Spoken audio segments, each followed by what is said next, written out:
Friday night, your Fish took on the Cincinnati Cyclones for the 13th time this season, and goaltender Carter Gylander with a behind-the-back highlight reel-worthy save. Take a look at your Holy Sheets play of the game. Here's voice of the Walleye, Matt Nelson. Toledo Walleye leading the Iowa Heartlanders 1-0 after the first period of play, and for the Toffs Inside Scoop, I'm joined by Associate Head Coach Brent Bain. Coach, break down the first 20 minutes. You mentioned going out of the zone. How would you describe the pace of play in transition? This season for Mizzou is all about honoring one of their great head coaches and former players, Gene McCarter. If you look closely at the game hats that they're wearing tonight, on the right side you'll see a number 33 patch. That was McCarter's number, and after he passed away this past July, Coach Jackson decided he needed to do something to remember his memory. McCarter is the winningest head coach at Mizzou with 733 wins, and he not only impacted the game for the black and gold at Mizzou, he impacted the game for all of NCAA. And here's Hannah Russo, a reporter, with a little bit more about the relationship between the Knights center fielder and head coach Rich Wallace. He's actually Rich Wallace's youngest daughter, Max's favorite baseball player. It's actually who she was most excited to see when the Knights went to the 2024 regional in Tallahassee. But on June 21st, this past summer, when Diamez entered the portal, she was standing in the office during summer camps when Morgan, the director of ops, said, "Hey, Wally, Diamez just entered the portal. Maybe you should give him a call." She immediately turned around, looked at her dad with big eyes and said, Dad, you gotta call him. You gotta call him right now. She stood there until Wally got him on the phone, went to eat her lunch, came back, asked how it went. And well, Mark, I think we know how it went. There's a buzz. Yeah.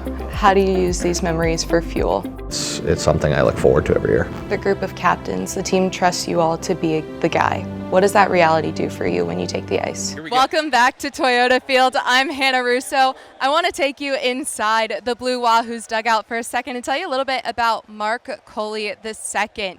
He has this one phrase that he's coined, be undeniable. It's something him and his father came up with in high school because he felt that he was overlooked and he didn't want anybody to not give him the respect that he thought he deserved. So he said, I'm going to play this game with a little bit of a chip on my shoulder, and you're going to see me be undeniable in how I carry myself and my approach, whether it's at the plate or in the outfield. 7 unanswered. What did you like about your offense? Coach, a hard loss there. Break down what you saw from your perspective. Rylan Mosley getting his first ECHL goal tonight, and Johnny Waldron on a point streak. What have you seen from your newcomers? Flower power is one great way to describe it, Despina, and like you mentioned, so much of their family has come before them at BYU. Alex and I counted. It's about 10, give or take. We might have miscounted. But Alex and her sister Eden run this court together. She said there's nothing like being able to share something with your sister, especially at this level. You can push each other and they can read each other well. They know when she's going to set Eden and they know when they're going to attack together. Despina? The Toledo Walleye leading the Wichita Thunder 3-1 after 2 periods of play. Hannah Russo joined by Brandon Cruz. Brandon, an assist on both Rylan Mosley goals. Describe the chemistry between you and your line. Third member of our broadcast team, Hannah Russo's down below. Hannah, how you doing? I'm doing well, Mark, and I'm excited to tell you about this interchangeable lineup that Coach O'Sullivan has really implemented this season. In the last 12 games, he's used 12 different lineups because he believes that he has interchangeable people. He has people that you can put into different situations. Like right now, you're going to see more left-handed hitters in this lineup, and then if UCF decides to go to the bullpen later on, you'll see him pinch hit for more right-handed guys. He wants to keep everybody on the bench on their toes and ready to go. A lot of emotion there in the third period. How do you keep it in check? 3 successful penalty kills. What's made that unit so effective? Riley Funk coming up big there in those final moments. What did you see on that play? The Toledo Walleye leading the Fort Wayne Comets 1-0. Hannah Russo joined by the goal scorer, Riley Funk. Riley, you all have had an aggressive forecheck through 2. What's been working so well in the ozone? Taking advantage of the home crowd is something that our analyst tonight, Simone Denny, knows about. Simone, you've been in this setting before. Take us through what you're looking for.